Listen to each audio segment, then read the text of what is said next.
I've got good news and I've got bad news. We'll start with the bad news. Adam called me up about a month ago and said his 1967 Mustang LS7 conversion is not going to be ready in time for LS Fest 2020. Our plan was to run his car on 315s versus my C5 Z06 on 315s and basically see if his 100 horsepower advantage could make up for the C5's better chassis. The good news is, when Adam told me that, I was like, we've still got the Firebird. It hasn't run in basically 4 years. It's been sitting in a field, but if you're willing to come to Minnesota and help me prep the cars for this track challenge, I'd be more than happy to let you drive it. That said, you'll notice that Adam is conspicuously absent from this track prep video. Hope you guys enjoy. So first, we jack the car up. I'm not going to insult your intelligence. I'm sure that you can figure out how to jack the car up. And then, second, we change the oil. I use 15W50. As we found out on our recent dyno day, the 15W50 oil does cost you some power, but I think it is more than worth it for the extra protection it provides for the cars, especially when your oil is getting super hot on track. So these are all the tools you're going to need. First, you're going to need your patented gourmet warehouse of Hilton head, little syringe, and a piece of vacuum line. And what this is for is extracting the fluid out of the clutch and the brake there. I like using the power bleeder. It's way easier even if you got a buddy to pump the brakes. And it just does a better job of getting the fluid out. And same thing with this little catch can. It makes it much easier to bleed the brakes without getting air bubbles in there. Alright, so obviously we take the cap off, stick that sucker in there, and draw out all the old fluid. Doesn't look too bad, but I'm sure after 4 years of the car being in storage, it's probably got some water in it. There you go. And then we get the clutch as well, just because you get a lot of dirt with the clutch. And you can actually see condensation trapped in there too. And all the dirt. Same procedure. Just get the line in there and then try and get as much fluid as you can, and try not to get any of the fluid on your paint as you're getting it out of our little turkey baster here. And there you go. Alright, so that's it for getting the fluid out of the two reservoirs. Next, we'll bust the wheels off of it and get to work on the actual brakes. Alright. Oh man, we actually got some good heat checking in those rotors, and you can tell by the resistance that the caliper's hanging up a little bit, so might have to grease those pins, see if we can free up the pistons a little bit too. All in all, our AS3 tires aren't doing too bad for getting such heavy abuse on a road course. All seasons aren't really designed to operate at those higher temperatures. And rather than taking the caliper apart from the bracket, I like to just take the bracket off. I think it's quicker. If the caliper is new, you can usually get away with just compressing it with your hands using this technique. However, these ones have sat for a bit, so we'll see. But oh yeah, there we go. They're already compressing. So got 2 bolts you got to remove, and then the whole bracket and caliper assembly comes apart at the same time. I like taking the lower one out completely first, just because it's easier to balance the caliper as you're taking it apart. And there's our bottom one.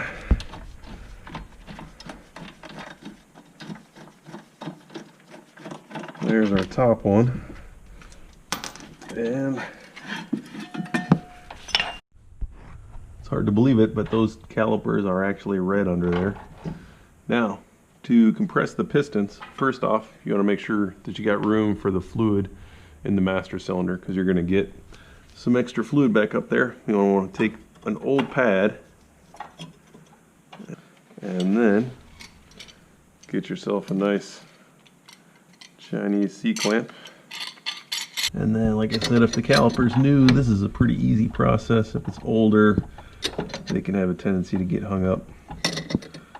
This one seems to be going in pretty freely. Let's give it some time.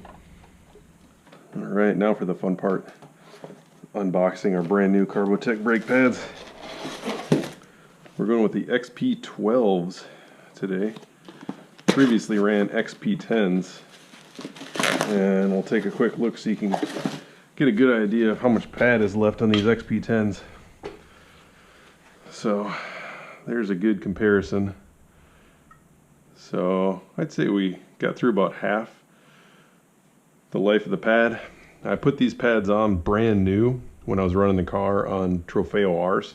So I had 295 front, 295 rear, and that was a pretty aggressive tire. So I'm surprised with how little pad wear we got. In addition to running on the Trofeo R's, I did probably 6 track days on the AS3s using these same pads. And really, you could probably, on the AS3s, you could probably get another 3 track days out of these pads because they just don't put that much heat into the brakes. All right, so now the trick is just slot those new pads in there. There's the outer pad.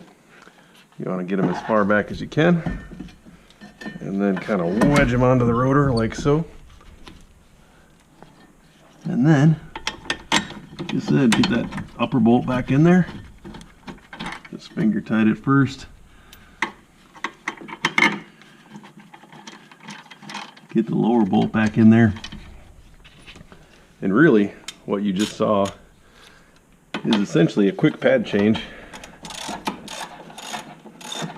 on these C5s is really just cake. As you can change the pads out so quick on these suckers.